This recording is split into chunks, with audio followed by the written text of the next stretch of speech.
Students, question number 13. That's a very important question for the finals.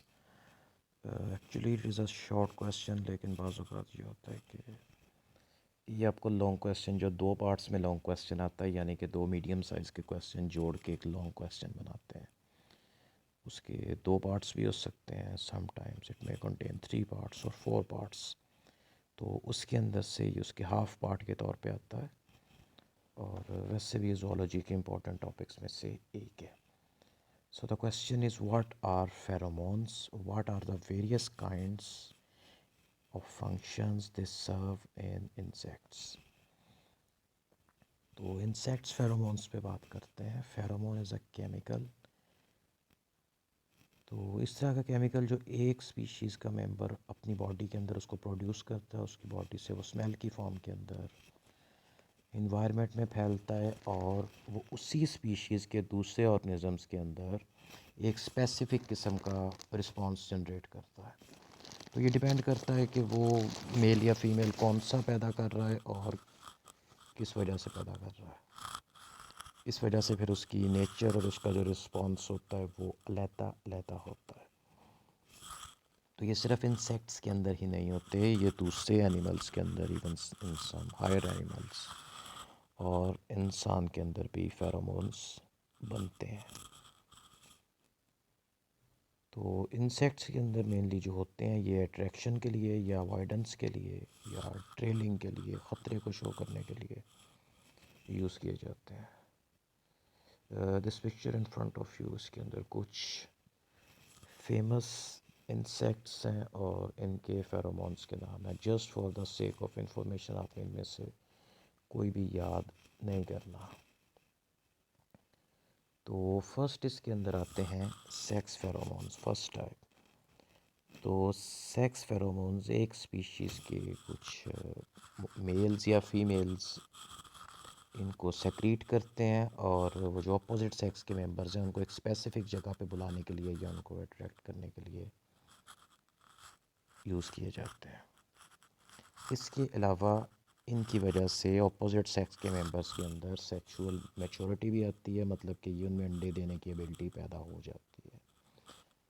और कुछ species के अंदर मतलब जब रिप्रोडक्टिव सीज़न ओवर हो जाता है तो ये सेक्सुअल मैच्योरेशन या अंडे देने की एबिलिटी को वक्ती तौर पे बंद कर देते हैं, जब तक कि अगले साल या इनका नेक्स्ट रिप्रोडक्टिव सीज़न ना आ जाए. इसके अलावा कास्ट रेगुलेटिंग फेरोमोन्स होते हैं. तो ये पाए जाते हैं सोशल इंसेक्ट्स के अंदर, जिस तरह से शहद की मक्खियाँ, चूंटियाँ या दीमक वगैरह. इसका काम ये होता है कि इससे कॉलोनी के मेंबर्स को ये पता चलता है कि उनका किंग या क्वीन है वो कौन है. अब इनको किंग या क्वीन की शक्ल एज सच नज़र नहीं आती, या इनको कोई बताता नहीं है ये किंग या क्वीन है. वो उनको इस तरह से आइडेंटिफाई करते हैं कि किंग या क्वीन की बॉडी से एक स्पेसिफिक किस्म की स्मेल आती है. तो वो स्मेल कास्ट रेगुलेटिंग फेरोमोन की होती है, और इनको इतना पता है कि जिस चीज़ से भी ये स्मेल आती है हमने उस चीज़ को फॉलो करना है, उसको प्रोटेक्ट करना है और उसकी खिदमत करनी है, उसको सर्व करना है. अब इसकी एग्जांपल्स मैं आपको कुछ रियल लाइफ भी देता हूँ. आपने अक्सर वीडियोस में देखा होगा कि कुछ लोग खड़े होते हैं, उन्होंने अपनी बॉडी के ऊपर बहुत सारी शहद की मक्खियाँ बिठाई होती हैं, जो कि उनको कुछ भी नहीं कह रही होती, बल्कि पास एक दूसरा बंदा खड़ा बाल्टियाँ भर भर के उनके ऊपर मक्खियाँ शहद की डाली जाता है, और मक्खियाँ उनके ऊपर बैठ भी जाती हैं और उनको डंग भी नहीं मारती, कुछ भी नहीं कहती. अच्छा, अब इसके पीछे कोई रॉकेट साइंस नहीं है. होता यह है कि मोस्टली इंसेक्ट ये जो फेरोमोन्स बनाते हैं ये सारे के सारे केमिकल फॉर्म के अंदर लैब में यूज़ के लिए या रिसर्च में यूज़ के लिए बाज़ार से मिल जाते हैं. तो वो वाला केमिकल जो कि क्वीन भी यूज़ करती है, वो वाला केमिकल लेते हैं और अपनी बॉडी के ऊपर उसको मल के किसी भी जगह पे खड़े हो जाते हैं. उसके बाद ये होता है कि चूँकि इसकी बॉडी से वही स्मेल आ रही होती है जो उनकी क्वीन से आती है, तो शहद की मक्खियाँ उसको क्वीन समझती हैं और उसको चारों तरफ से सराउंड करना शुरू कर देती हैं, just for the sake of protection. क्योंकि उनकी प्रोग्रामिंग, उनके इननेट बिहेवियर में यही है कि क्वीन को हर हाल में प्रोटेक्ट करना और उसको सराउंड करके रखना है. इसलिए वो ना तो उसको डंग मारती हैं, ना उसको किसी भी तरह का नुकसान पहुंचाती हैं। तो ये सारी गेम फेरोमोन्स के ऊपर है। एक और एग्जांपल जो कि बुक पे भी मेंशन है, तो शहद की मक्खियाँ नेक्टर से एक तो वैक्स प्रिपेयर करती हैं जिससे इनका छत्ता बनता है, इसके अलावा इससे ये हनी प्रिपेयर करती हैं, और इसके अलावा एक और चीज़ होती है, उसको रॉयल जेली कहा जाता है। रॉयल जेली एक धुंधले लस्सी के कलर का ना क्रीमी सब्सटेंस होता है, और जिसके अंदर कुछ स्पेसिफ़िक किस्म के अमाइनो एसिड्स, मिनरल्स और प्रोटीन्स होते हैं जो दुनिया की किसी और दूसरी चीज़ के अंदर नहीं होते। तो ये इतना पावरफुल कंपाउंड है कि ये एक सादा फीमेल मक्खी को अगर कुछ दिन खिला दिया जाए तो उसकी बॉडी की शक्ल व सूरत, ईच एंड एवरीथिंग बदल जाती है। वो बाकी मक्खियों से बड़ी हो जाती है, उसकी बॉडी और तरह से डेवलप होती है, उसके एब्डोमेन की शेप बदल जाती है, और सबसे मेन चीज़ उसके अंदर अंडे देने की एबिलिटी आ जाती है। क्वीन और जो वर्कर बी है, इसमें सिर्फ इतना ही फ़र्क है कि क्वीन को रॉयल जेली खिलाई जाती है, क्वीन साइज़ में बड़ी हो जाती है और इसमें अंडे देने की एबिलिटी आ जाती है। जो वर्कर बी है ये नेक्टर या हनी पे फीड करती है, ये स्टीराइल रहती है, इसमें अंडे देने की एबिलिटी नहीं होती, साइज़ में भी छोटी रह जाती है और सारी ज़िंदगी में मुशक्क़त करते हुए गुजार देती है। तीसरी इसमें जो टाइप आती है इनको कहते हैं अलार्म फेरोमोन्स। तो ये अपनी ही स्पीशीज़ के, अपनी कॉलोनी के बाकी मेंबर्स को ख़तरे से बचाने के लिए या उनको ख़तरे के बारे में बताने के लिए होते हैं। इसमें शहद की मक्खियों में काम पाया जाता है।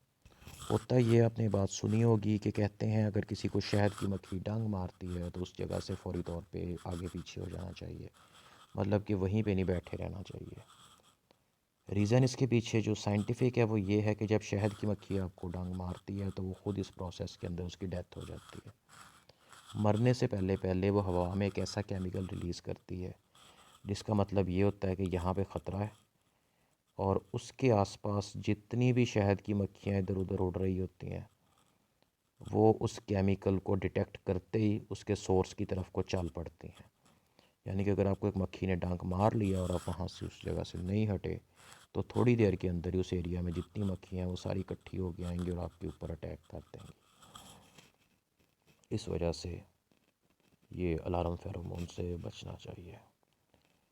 और ये जो आपके सामने इस वक्त इंसेक्ट बना हुआ है इसको प्लूम मॉथ कहा जाता है, और इसके जो पर हैं ये प्लूम यानी कि प्लूम जो दूसरे बर्ड्स के पर होते हैं सॉफ्ट वाले फ्लफ़ी वाले उनको कहते हैं। तो इसके विंग्स देखने में उस तरह के हैं। तो इसके विंग्स के नीचे ये मतलब कि इसके विंग्स मल्टीपल पीसीज के अंदर हैं, वो इस वजह से हैं कि इनका काम भी फेरोमोन्स रिलीज़ करना है। तो कुछ इंसेक्ट होते हैं उनकी बॉडी के अंदर फेरोमोन रिलीज़ करने के लिए बाकायदा ऑर्गन्स होते हैं, कुछ के अंदर बॉडी जनरल बॉडी सरफेस के अंदर से ये रिलीज़ हो जाते हैं। और इसमें जो लास्ट टाइप है इसको ट्रेलिंग फेरोमोन्स कहा जाता है। तो जो ट्रेलिंग फेरोमोन्स होते हैं ये फोरेजिंग इंसेक्ट्स वो रिलीज़ करते हैं, मतलब इस तरह के इंसेक्ट जो अपनी कॉलोनी से कहीं दूर जाते हैं किसी चीज़ को खाने पीने के लिए, इस तरह से शहद की मक्खियाँ हैं या चूंटियाँ हैं वो इसको यूज़ करती हैं। अब चूंटियों के अंदर आपने अक्सर देखा होगा कि चूंटियाँ लाइन बना के चल रही होती हैं, एक लाइन एक तरफ को जा रही होती है, दूसरी अपोजिट डायरेक्शन में आ रही होती है। तो चूंटियाँ एक दूसरे के पास रुकती हैं, एक दूसरे से जैसे कोई बात करती हैं और उसके बाद आगे चल पड़ती हैं। तो ये चूंटियाँ बेसिकली एक दूसरे के साथ से जो ट्रेलिंग फेरोमोन्स है उसकी स्मेल को चेक करती हैं, और ये उस स्मेल को सूंघते सूंघते जो फूड का सोर्स है वहाँ तक चली जाती हैं। यानी कि चूंटियाँ कुछ गई, उनको खाने के लिए काफ़ी बड़ी चीज़ वहाँ पे बिस्किट वगैरह पड़ा मिल गया, तो वो फौरी तौर पे वहाँ से लेके अपना जो उनका मतलब कि बिल है वहाँ तक एक लाइन बना देती हैं फेरोमोन्स की। उस लाइन को सूंघते सूंघते जो बाकी चूंटियाँ हैं वहाँ तक चली जाती हैं, और उसके बाद फिर उस लाइन के ऊपर ऊपर वो चलना शुरू कर देती हैं और उस फूड को ला ला के अपने मतलब कि हाउस के अंदर रखना शुरू कर देती हैं। ये जो आपके सामने इस वक्त इंसेक्ट है ये मॉथ है यानी कि पतंगा, इसको क्रोटोनोस गैंगिस कहा जाता है। या इसमें आप ये देखें कि ये मेल है, मेल की बॉडी यहाँ तक कि इसके एब्डोमिनल रीजन के नीचे 1 2 3 4 ये जो 4 अपेंडिजेस बने नज़र आ रहे हैं उन पे आगे फीदर की तरह या हेयर लाइक स्ट्रक्चर है, ये इसके सेंट ग्लैंड्स हैं। ये रेयर एग्जांपल है, यानी कि ये वो इंसेक्ट है जिनके अंदर सेंट ग्लैंड बाकायदा एक ऑर्गन के तौर पे बनते हैं। लेकिन ये सारा साल नहीं रहते, सिर्फ इनका जब रिप्रोडक्टिव सीज़न आता है तो उसके अंदर बनते हैं, रिप्रोडक्टिव सीज़न के बाद ख़त्म हो जाते हैं। तो अब चूँकि ये इंसेक्ट की बॉडी से भी बड़े हैं और इनका सरफेस एरिया भी ज़्यादा है क्योंकि इनकी ब्रांचिंग बहुत ज़्यादा है, इस वजह से इनसे एक बड़ी तेज़ स्मेल आती है जो कि इसी स्पीशीज़ के फ़ीमेल्स को अट्रैक्ट करने के लिए होती है।